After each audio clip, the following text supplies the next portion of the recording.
This episode is brought to you by ESPN Plus. The final chapter in the rivalry between Dustin Poirier and Conor McGregor will be written on July 10th at UFC 264, which is exclusively available to ESPN Plus subscribers for $69.99. Visit espnplus.com/Spotify.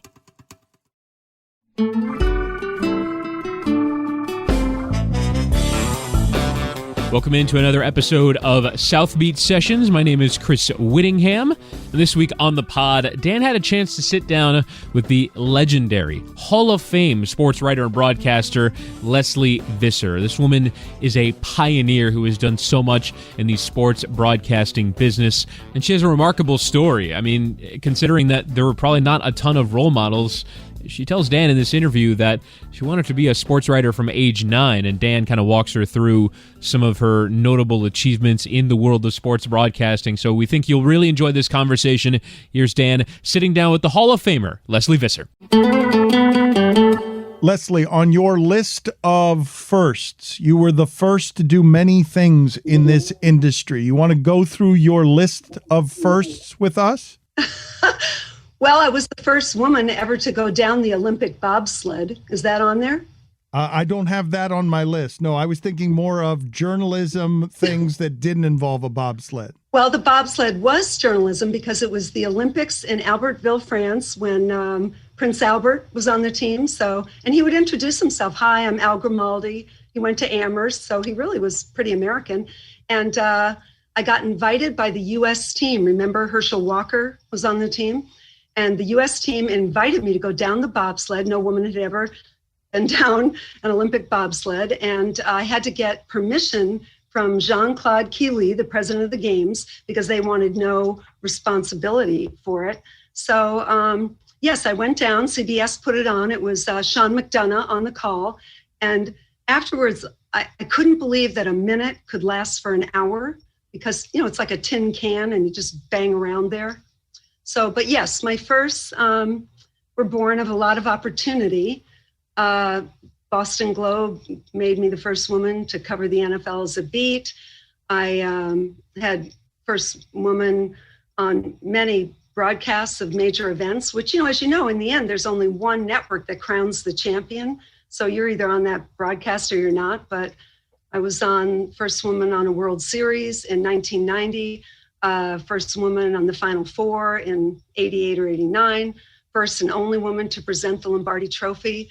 I mean, it sounds obnoxious, doesn't it? Well, no, the reason I asked you is because you are a pioneer in a number of different ways, but you are an inspiration to many people, and I can't imagine what the challenges of that were, and I can't imagine how strong you have to be in order to make your way into this caveman culture that you've wanted to make your way into since you were, not even a teenager, right? You wanted to be a sports writer when you were how old?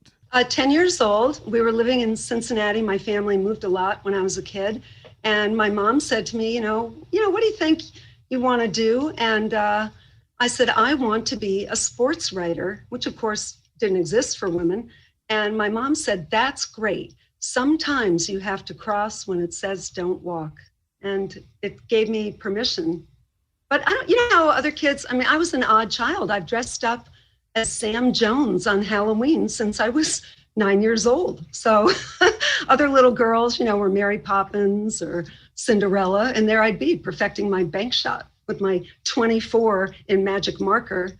Now I know Sam, very well. And I think for about 30 years now, I've worn his actual jersey that he gave me. So that was a big step up. So the Celtics guard Sam Jones was your Halloween costume for how long? Well, now it's 60 years. Oh, wow. So every year at Halloween. This picture? Right behind you, Can you yes. see this picture? Yeah, that's Sam. And every year on Halloween, that's Sam and I a couple of years ago, and every year on Halloween he calls me and says, Lesley, please don't dress up. Come on, you're in your 60s, please. I say, nope, I don't care. My idol. And so why sports writer? What was the backstory on why that was the path you chose and knew you wanted to choose before you were 10 years old? I think it's not unlike the reason you maybe got into it, because the same way other kids they love poetry, they love music. I loved sports. I thought it was the great meritocracy. It isn't based on family money. And also it is true reality television, and you don't know what will happen. How many times do we say, I can't believe that, because it never happens. And to have that opportunity, I won a Carnegie Foundation grant my sophomore or junior year in college. And people think it's the 1800s, but the grant was open to women across America. There were 20 of them given, who wanted to go into jobs that were 95% male, which really all white-collar jobs were. And I think a woman from Michigan got it for archaeology, and I got it for sports writing, which was wild. So the summer of 1974, I was at the Boston Globe. And, as you know, it's a rock star paper. 74, when I was the intern there, was the summer Nixon resigned. And of course, the Boston Globe had been a big, muscular, it is still liberal paper. And our editor, Tom Winship, had gone to Harvard. His roommate was Ben Bradley. So both newsrooms, everyone's seen All the President's Men, they were laid out the same. And there was a big cake on, August 8th, 74, it just said the end. It was like a 60-foot cake. And then 75, when I went there full time, that was, of course, the Red Sox win the World Series. And, to have a city where you grew up on number 4, Bobby Orr, Ted Williams, Bill Russell, was astonishing.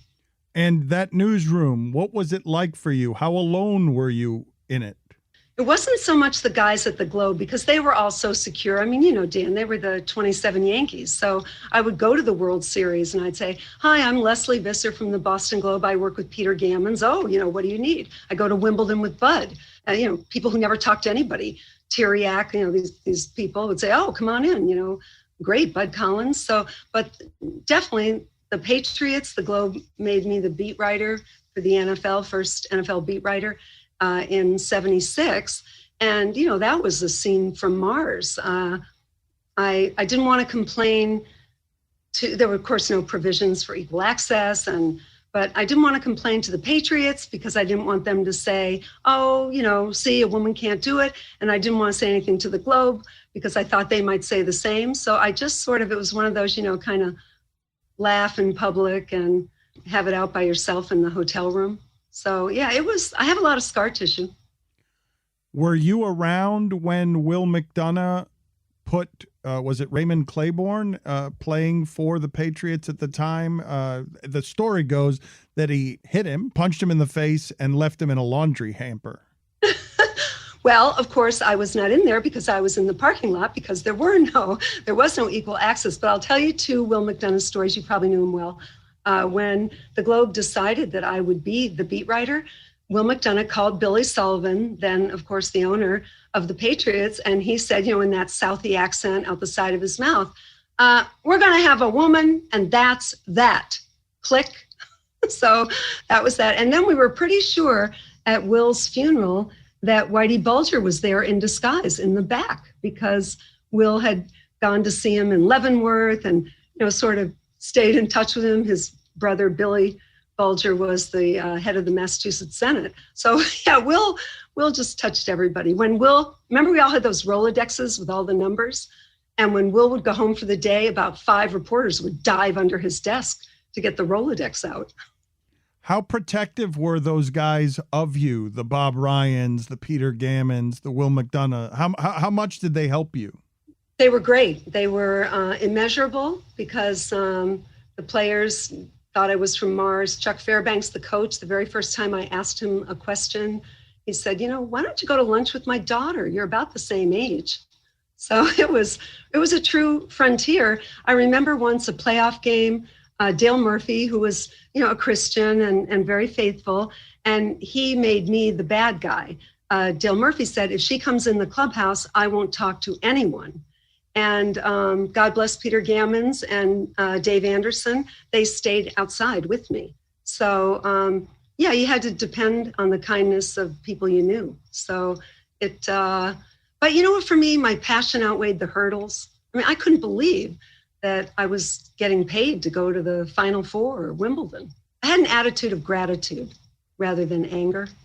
And you didn't get disillusioned along the path? I know you say scar tissue, and I know you said you had your moments alone. So obviously there's going to be some disillusionment, but never enough to outweigh the gratitude. Oh, not even close. I brushed my teeth to the Foxborough exit for the Patriots practice. Actually, they were in Rhode Island, Bryant College. And all the way down in my AMC Pacer, which was probably the worst car ever made, I got off at the exit and I said, this is just crazy that I am going to be able to cover the New England Patriots as a beat. And, yes, I got disillusioned. They had no ladies' rooms because, of course, there were no women in the press box. And the Patriots would have the ball like 1st and 10 on their own 20. And I would go down the press box elevator, across the field, sprinting like Usain Bolt to go to the bathroom to come back before they punted. And they were not the gold standard Patriots back then. Well, what do you regard as the worst of the environments? I don't imagine it could get a lot worse than that, than the 1976 Patriots, but maybe it can. Oh, yeah. Well, first of all, I'll tell you my embarrassing moment where, it was pretty rough with the Patriots. I did a lot of work and I developed sources, and a couple of the players, I don't know, do you remember Sugar Bear Hamilton? Coach, player for a long time, and Tony McGee. The 76 Patriots actually lost to Madden's Raiders in the divisional game on a kind of a sketchy call, roughing the passer on Stabler. But it was, I worked really hard. I felt like I was representing all women. And one day at practice, I asked Chuck Fairbanks about his left tackle. He had, it was McKay and Neville, Tom Neville. And I asked him which one did he think was going to start. They were going down to play Miami and both were kind of injured. And Chuck Fairbanks said to me, neither one can play the position. So I drove, just imagine, Dan, 1,000 miles an hour back to the Globe. I mean, what a scoop. The coach says nobody can protect Steve Grogan against the vaunted Miami Dolphins. So, next day, all over the front page of sports. Well, of course, my phone started ringing like crazy at like 5:30 in the morning. And hello. And it was Chuck Fairbanks. Are you out of your effing, put every swear in there? He said, I said either one can play the position. Ouch. Oh, so yes. Oh, I'm so sorry, Leslie. Oh, and so you're sitting there thinking oh God, you're representing all women and you just heard it wrong.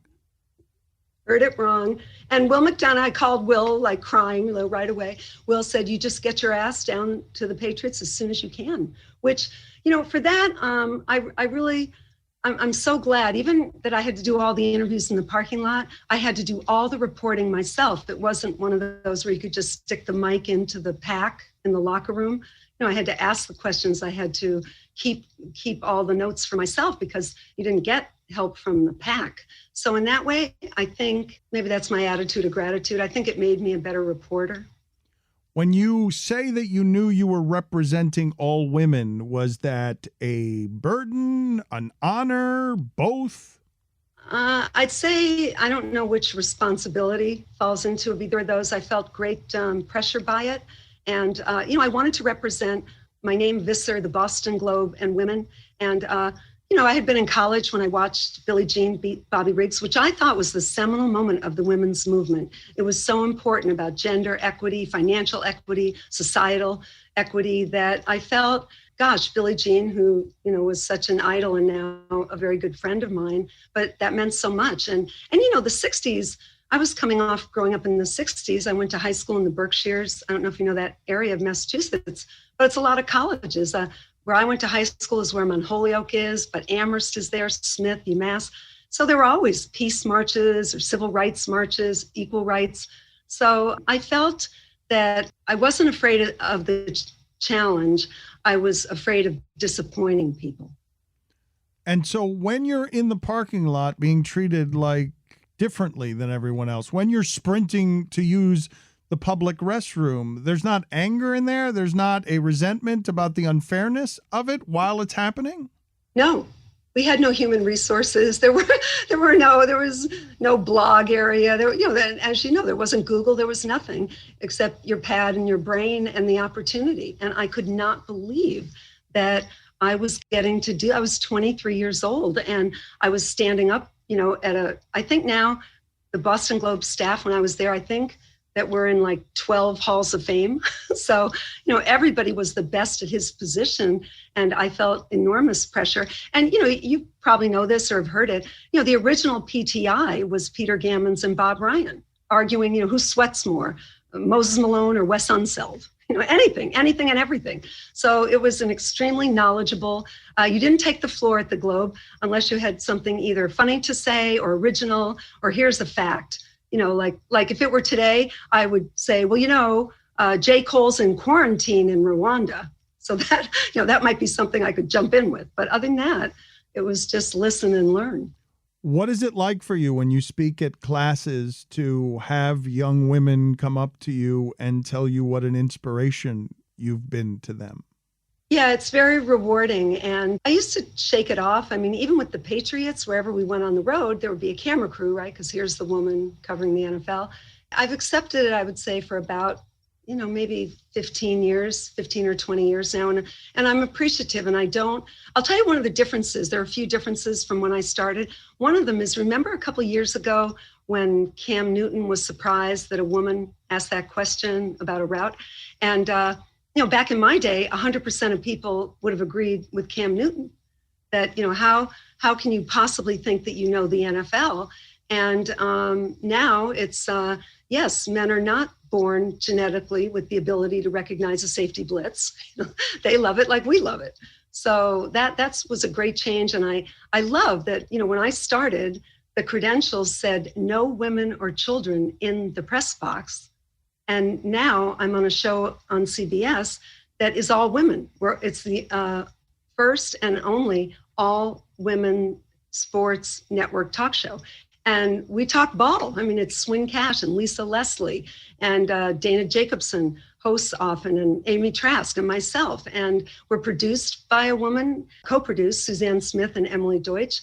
And our two producers are women, Julie Carrick and Amy Samuelson. So to go that distance in 40 years, a little more than 40 years, is enormously gratifying. On the list of accolades or awards you treasure most, is there anything that you put above first woman to receive the Sports Emmy Lifetime Achievement Award? No, well, there are two. That one, because they don't give it every year, the Sports Emmy, and the list of people who won it, Dan, you would sit in a room with them or a dinner or a press box and just be just so enormously grateful. I think Jim McKay was the first winner, and Kurt Gowdy, who I grew up listening, he called Red Sox games on WHDH. I had my little transistor under the covers, and it's Dick Enberg and Vern Lundquist and John Madden and Jack Whitaker. I mean, kind of all the people that we have really very much appreciated. So yeah, I was really grateful for that. Being the first woman in the Pro Football Hall of Fame was astonishing. I got a letter from John Madden that said, the Hall of Fame, you can't be born into it. You can't buy your way into it. You have to earn it. That's pretty cool. What do you regard as the most moving moment from the Hall of Fame experience? Oh, for me, it was a great class. It was John Madden, the late, great Reggie White, Troy Aikman, Harry Carson. So, it was just really a wonderful class. And Troy Aikman, in his speech, you're not going to believe this. I couldn't believe this. In Troy's speech, he said, congratulations to all the other honorees and to Leslie Visser, who brought class and dignity to the world of journalism. It makes me proud to be in her company today. And, I almost passed out, and I looked up and Troy winked.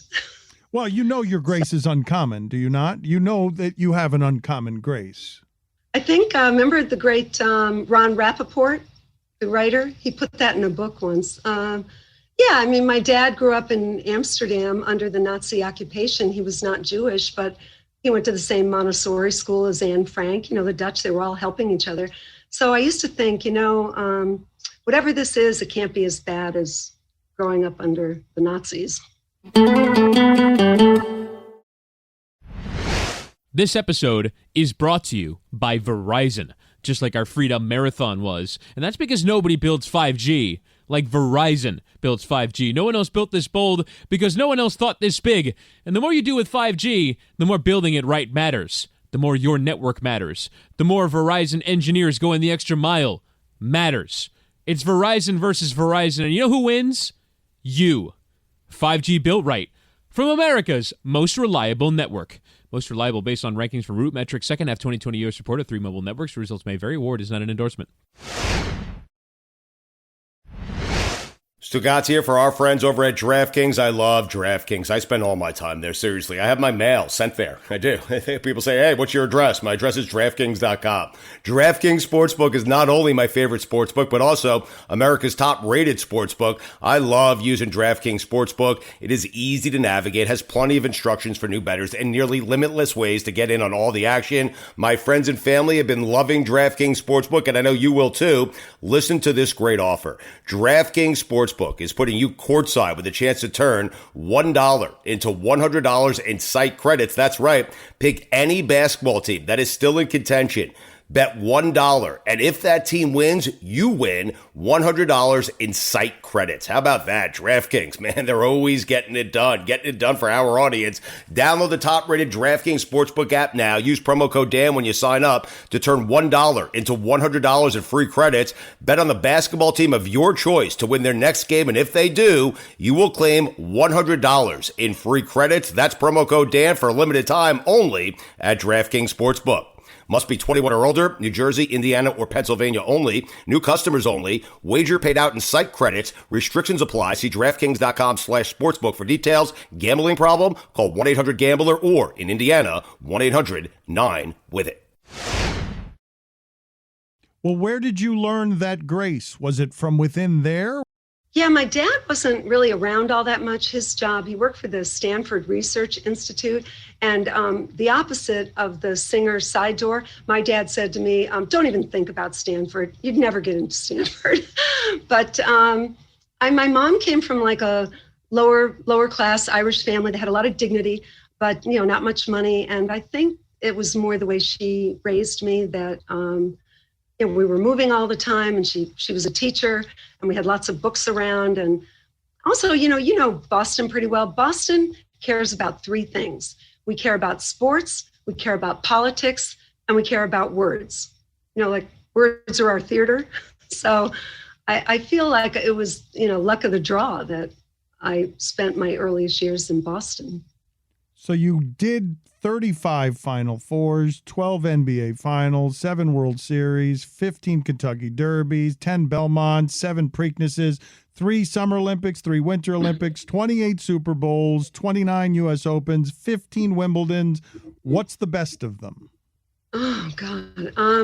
When people ask me why I do what I do, I say Villanova 66, Georgetown 64, because I thought that was all sports could be. They beat Secretariat, Georgetown, defending a national champion. It took practically a perfect game, which Rowley told the team, you're going to have to play damn near a perfect game. As you know, they missed one shot in the second half. And, I love that. And I covered Jim Valvano, where, of course, Derek Whittenberg still says it was a pass. And, lots of those Wimbledons and the NFL. So, I really don't know. I would say the one that's not sports, but you'll understand why, is CBS sent me as part of the crew that covered the fall of the Berlin Wall. And especially my dad, having grown up in those circumstances, I remember we went through Checkpoint Charlie. We had an interview with Katarina Witt, right, who was the beautiful face of socialism and didn't want to address steroids or anything else. But I remember that as soon as you went through Checkpoint Charlie, on the other side, it was like a different world. It was, the hotel had sandpaper really for the tissue and the bathroom paper. I mean, I don't know what your parents growing up in Cuba, if it was that stark a difference from the Dominican Republic, but that's how you felt. And for me to witness, my little slice of the pie was how would sports change once they became reunited. And, I saw people who walked from Potsdam and Dresden for days just to get through the Brandenburg Gate to taste freedom. So that was really, I would say, the most profound moment. And have you ever done stories when it was behind the Iron Curtain? You probably have. No, I didn't. I didn't have that experience. That's not something that I have done. Well, I got to do one other one like that was almost equally as profound. You remember when Martina defected, which was in 75, to the United States. She came from Prague. And if you defect from a Soviet country, you become a non-person. They never mention you again. So Martina had won 5 straight Wimbledons. Not a word was written about her in the Czech papers. And then she went back to Prague, to Czechoslovakia, under the protection and the umbrella of the Federation Cup, which is the Women's Davis Cup. And I got to cover that story. And I'll never forget. We had to take flights from Frankfurt, Maliv Airlines, a Hungarian, a communist airline, all kinds of papers, to be able to do it. And when Martina got there, they didn't have a jetway, and it was raining. I'm pretty sure it was raining, and we all had to come down the stairs. And it had spread by word of mouth that the great Martina was coming home, and there were thousands of people behind a chain link fence. Tell me more about your mother. Oh, thanks for asking. She was great. Her attitude in life is come, don't come, I'm going anyway. She took me to Stratford in England to hear Shakespeare when I was 10 years old, because she said his comedies were for the masses. He wrote for the masses. So, Much Ado About Nothing and Twelfth Night. And she loved sports. She would actually watch, Big East triple headers before she died. So she was just a very interesting woman. Thank you. Most people ask people about their fathers, but yeah, she was the huge influence. Is that part of where your strength came from? Yes. They had a tough marriage. No one in her family, Catholic, had ever divorced. My dad was a wild European, but we kept moving. She kept trying to keep it together. And then, and you never talked about it outside the family.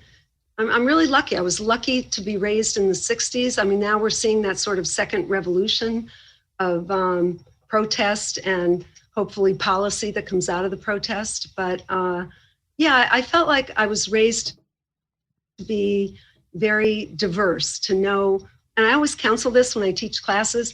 I say, read anything, read about life in Japan, read about architecture, because if you just read blogs or Twitter, how are you going to have a vocabulary? How are you going to have perspective? The Me Too movement that has made an appearance over the last 3 years, from your perspective, because you've really, you chose a path, Leslie, that was very difficult and very unforgiving. I'm curious what you've made of the last few years of this movement, and I don't want to even call it a moment, this movement. Yeah, I've been appreciative of it because, look, it was just the culture, but, and the women, who came right after me, I'm sure had the same experience, and many to this day, that, you got hit on every day. But what I tried to do with it was I tried the humor approach, or at least a softer. I wasn't a storm the barricades. I was more, see if we can ease around this, because it was new to players too. And whenever they would do it, I'd say, now your mother didn't teach you to talk like that. And it would be kind of, yeah, actually, I wouldn't want to embarrass my mother. But it was a navigation. I managed to get through it, but I'm appreciative that women now feel comfortable, that they can speak, and that policy can change. Do you regard yourself as strong? Yes, I think I've sort of met the crucible. The things I would really care about, I didn't lose my sense of humor, and I never got bitter. I just am so appreciative, to be on the field when Brady came back against the Rams, and when Bob Kraft said today, it of course was after 9/11, and Bob Kraft said, today we are all patriots. I got to go to ground zero with both the Jets and the Giants, along with Judy Battista, the great New York Times writer. And she and I were the only people, media, allowed with the Jets and the Giants down on ground zero when they were handing out sandwiches and comforting people. So, I mean, you must think this too. I always say that sports, it's the great passport. You don't feel, though, a humiliation when Dale Murphy does something like that? I know you're a top-notch journalist, and journalists don't want to make themselves the story, and then all of a sudden an athlete is taking you and dragging you into the story, and that experience is what for you as it happens, even with the support of your colleagues? Yeah, it was terrible, because you know what, Dan, in life, I don't know if you've had this experience, but in life, you can take all the classes, you can be a good reporter in our business, you can be a good reporter, you can develop sources, you can count on people, but nobody teaches you how to be humiliated. It's not a skill. You don't know, no one teaches you humiliation. You just go through it. And each time, you know, it's a little bit of a fresh cut because you're just not prepared for it. And I think that's, I mean, can you feel that in your career? Well, we come from privilege, though, Leslie. I'm not as strong as you. I haven't had to be. I haven't been tested the way that you've been tested. I have not chosen a path that makes me a pioneer on a path filled with challenges. My father was not supportive of this as a career choice because he didn't think that there was a future in it. And what he looked at was, that's the greatest of my challenges. That's not really, it doesn't even compare to what it is that you've been through. Well, I will tell you about what you're going through. A week and a half ago, Dan Shaughnessy and I were on the phone, and we had our computer screens on. And so we were talking about the really important matter of the day, which is that Lee Montville has a book on the Celtics coming out in a couple months, and Dan has a book on the Celtics coming out in the fall. And we were talking about whether Lee's sales, which you know will be enormous, it'll be a great book, were going to impact Dan's sales in the fall. And then all of a sudden, which we did not know about each other, we were looking at our screen, and for both of us, we just stopped talking because it came across that you and your merry band of misfits were throwing in with DraftKings. And it was for our business. Oh, this is the greatest. So see that, but that's a little bit different, right? Like we've had great fortune, and it has not been lost on me. I don't mean that literally, but it has not been lost on me that my entire experience, even as a Hispanic, has been filled with great privilege. I admire the degree of difficulty in the path you chose when nobody was choosing that path. And I'm fascinated by the roots of it. It's one thing to love it, but it's another thing to have the support in your household that encourages it, because it's a difficult thing to encourage. Yeah, and at Boston College, I was, of course, the first woman to write sports for our paper, where I actually survived the sports editor, whose name was Mike Lupica. Oh, so, no. He wasn't like that. And Mike would take all the great stories. He would take all the great stories. Of course, he would go, you know, if the football team played at Texas A&M, that's the trip. You know, I got to go to the Rutgers game maybe. But I'll tell you, Mike, he was brave, though. He was brave. Like, I mean, here we're in college, and he was telling Yaz to retire. Well, he was a prodigy. He was a prodigy back then, right? He could just, he had a way with words from a very, you know, he still hand writes his books, or at least he did as of 10 years ago, writes them on legal pads. Writes his books. See, isn't that amazing? He's had so many and so many different genres, and he's so successful. But I remember I went up to the Heights, to the paper, and got to write for them. And the way I got to the Globe was that Carnegie Foundation grant, which entitled me to work anywhere in the country. And I remember the athletic director from Boston College drove me to the Globe, you know, like, okay, don't be nervous. And it was like Vince Doria, right? So Vince was monumental in my career, just monumental. And, you know, Vince, I always say this about Vince, you worked with him for a million years. Vince, he was the sports editor at the Globe before he became the head of news at ESPN, for some of your viewers who don't remember him. And Vince would make you feel great, even when you didn't get the assignment. Like, I remember he called me in his office and he said, well, you know, you're not going to go, to the games in Lake Placid, the AKA Miracle on Ice. You're not going to go to that. You're going to stay in Boston and cover indoor box lacrosse. And I left saying, this is the greatest, those losers up in Lake Placid. What do you regard as the greatest challenge that you've overcome, Leslie? I would say the shift from print to TV, which, you think there are a lot of people who made that switch, but they're not on the broadcasts like of the title games, just kind of almost everybody who was in print, but they're not there doing the Final Four interview with the coach after they've just won. And it seemed there were only few people really who've, really been there, like Tom Verducci, Tim Kirchin. Well, of course, Bud Collins was the first, but I had to learn, weird things that now, but when you first are on television, and I had no time in the middle, or even at the bottom, I went from the Boston Globe, always voted the best sports section, to CBS Network. And that was really when ESPN was just gathering steam. Back then it was really the three networks. And so I had no stop in Des Moines, or Albuquerque to really kind of make my way. Like all of a sudden I was on the Celtics-Lakers 84 final. Come on. I was like paralyzed. So, it was crazy. And I didn't know things like, of course, the producer would talk in your ear and I would stop talking, right? You're raised that if someone speaks, you stop talking. And then it would be like World War III in my ear. What are you doing? So I did a lot of learning on the fly. Support for this podcast comes from Invent Together. According to studies, less than 13% of all inventors who hold a U.S. patent are women.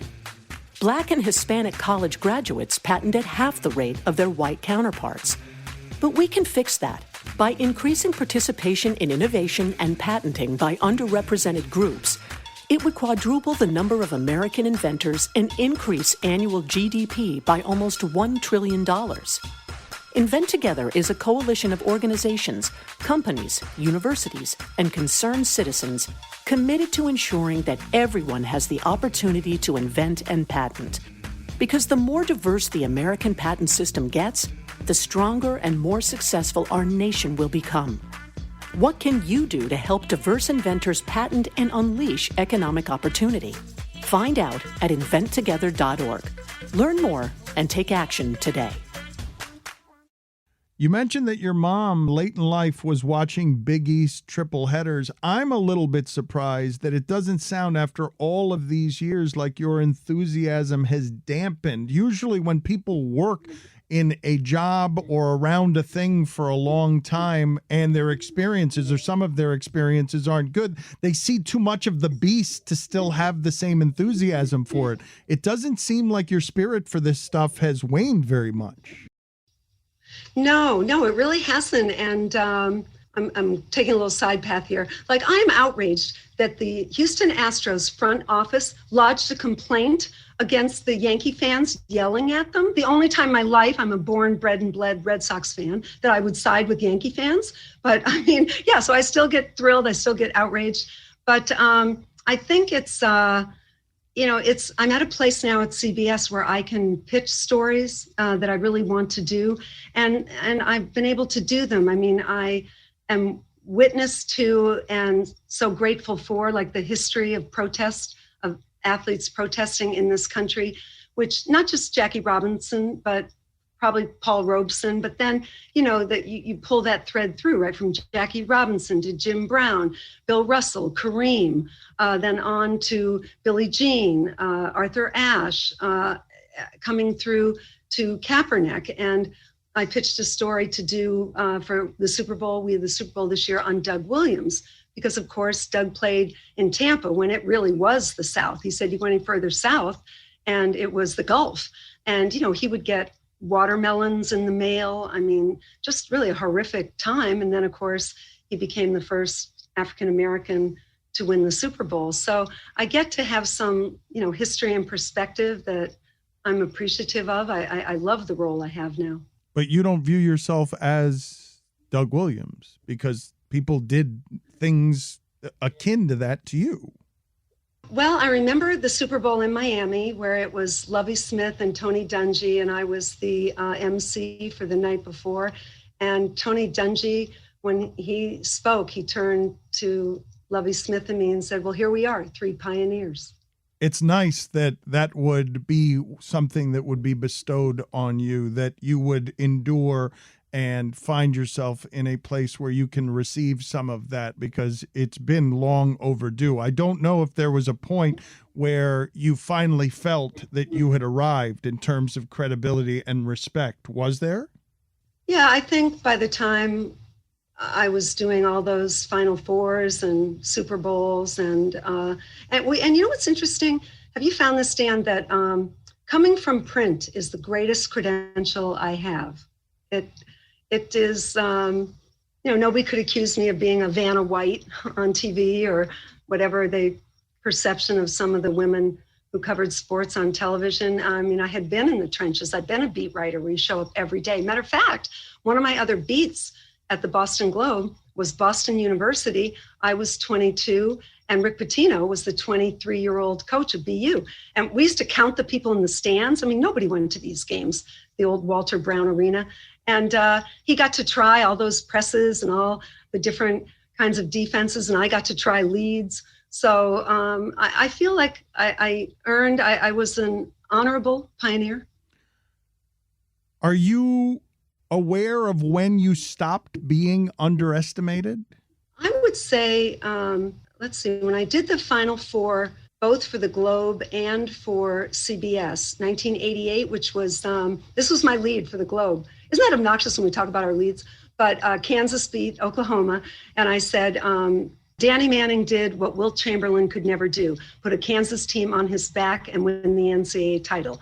And I remember I also did it for CBS. So the whole night was a zoo.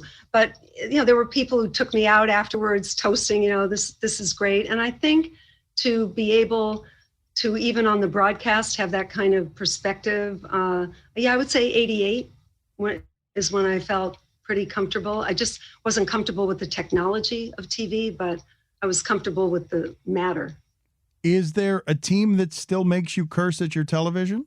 Well, I think when it was Boone off Wakefield, I screamed, cried like I lost my dog. When Johnny Damon went to the Yankees, he and I've done Joe Torre's great charity, Safe at Home, for probably 20 years now. And on the red carpet, Johnny Damon was in front of me, and he had just signed with the Yankees. And I said, I'm not speaking to you. And he said, well, I did help bring you a World Series. So, well, there's that. And it's still there for you as it regards the Red Sox? The Red Sox are the team most likely to have your heart? Yeah, also, I intensely dislike Notre Dame. Boston College, they treat us like we're gum on their shoe. When they do the rivalries, like Miami, who's Miami's greatest rival? Florida State, I guess, or Florida over the years, I guess would be, yes. They do treat Notre Dame, though. There's an arrogance about Notre Dame that's terribly off-putting. Well, especially for Boston College. Like they list, Miami, Florida, Florida State. That's a really good rivalry. But Boston College, Notre Dame, when they did their, for all their alumni, who's the greatest rival? And of course it was SC and Michigan, and then Boston College didn't even make the top 20, and that's what we live for. So yeah, I don't. Matter of fact, one time, do you remember Mike White, who was the athletic director long time at Notre Dame? One time he called me and he said, this is before he went to Duke, so 20 years ago maybe, and he said to me, Leslie, I want you to come speak at our spring banquet. We honor all 26 teams or whatever they had. And I said, Kevin, I would rather stick pins in my eyes than be seen at a Notre Dame event. And he said, $25,000. And I said, a proud tradition of athletic excellence. And I was on the next plane. What is it that you look at now in sports and say this still needs changing for women? Well, all the NCAA, which was so inexcusable, the women not having the same facilities, the same protocols as the men did in the Final Four. The NCAA isn't supposed to represent just the richest teams. I would like to see soccer treated not just like an event, right? Everybody in America watched the World Cup, watched the Olympics, but then I went myself. Hope Solo was with a team in Boca Raton, and after the World Cup, I think they were the runners up that year. I went up to to see the game, and there were like 500 people in the stands. So I don't know if it's the Yogi Berra, you can't make them go there, or if people aren't appreciative of just what great athletes these women are. Leslie, thank you for your work, obviously, and thank you for spending this time with us, because it really has been a monumental and magnificent career that you should be very proud of. And I'm sure that you are. I don't know what represents your source of greatest professional pride. You have many things to choose from. So on the way out, what would you identify as your source of greatest professional pride? I'd say making my mom proud. That's a good answer. Thank you for being on with us. She encouraged it. She had the foresight. I'm telling you, it is not easy to tell a 10-year-old girl, yeah, feel free to go ahead and wear the Halloween costume. What are you doing wearing a Halloween costume at that age? That's the behavior of a crazy person, to be wearing Sam Jones's, to be that astute about what you wanted at 9 or 10 years of age. Thank you. I think my mom did knock back a couple of vodkas, but we got through it. Thank you, Dan. It was really a privilege. Thank you, Leslie. Good talking to you. Good catching up with you.